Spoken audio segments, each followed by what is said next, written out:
पंढरपूरमधून एक महत्त्वाची अपडेट समोर येत आहे.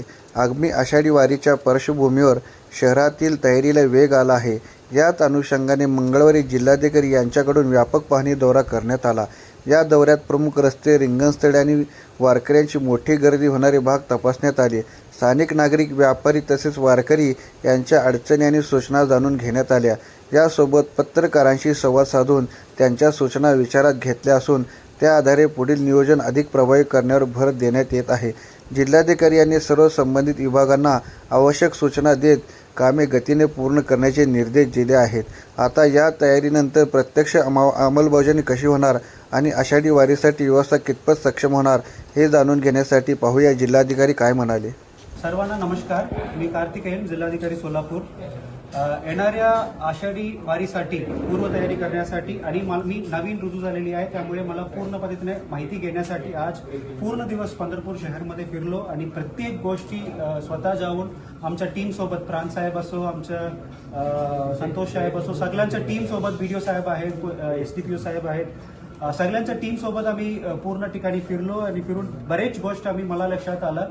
आणि येणाऱ्या आषाढी वारीच्या अजून जवळपास 3 महिना आहे, तरी सुद्धा आपल्याला लवकर सुरू करायला पाहिजे. आता बरेच पत्रकार मित्रांचं असं म्हणणं होतं की हे जो तयारी आहे ते आपल्याला शेवटपर्यंत जाते म्हणून, पण हा आपल्याला कमी करण्यासाठी आणि लवकर सुरू करण्यासाठी आज 15 एप्रिल 2026 मध्ये आम्ही आता आषाढी वारीच्या तयारी आम्ही पांडुरंगाच्या आशीर्वादाने आणि रुक्मिणी ताईच्या आशीर्वादाने आम्ही सुरू केलेली आहे.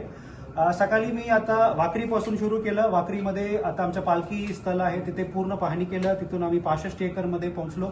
65 एकर पासून चालत पूर्ण वालवंट असो, त्यानंतर पूर्ण मंदिर परिसर असो आणि रांगाच्या ठिकाण असो, सगळ्या ठिकाणी आम्ही बघितलेले आहे. आणि तिथल्या स्थानिक लोकांच्या आयडियाज आहेत, कल्पना आहेत, त्यांच्या अडीअडचणी आहेत ते सुद्धा आम्ही ऐकलेली आहे. त्यानंतर रांगामध्ये जे कोणी लोक उभे होते, भाविक उभे होते, त्यांच्या सुद्धा आपण कल्पना घेतलेली आहे. आणि आजच्या शेवटच्या टप्प्या म्हणून आज पंढरपूर शहराच्या आणि पंढरपूरच्या जे कोणी पत्रकार मित्र आहेत त्यांचे सुद्धा आम्ही आता इथे बोलून घेतलं आणि त्यांच्या कल्पना जे आहे, तुम्ही स्थानिक असल्यामुळे तुम्हाला आमच्यापेक्षा जास्त माहिती असेल.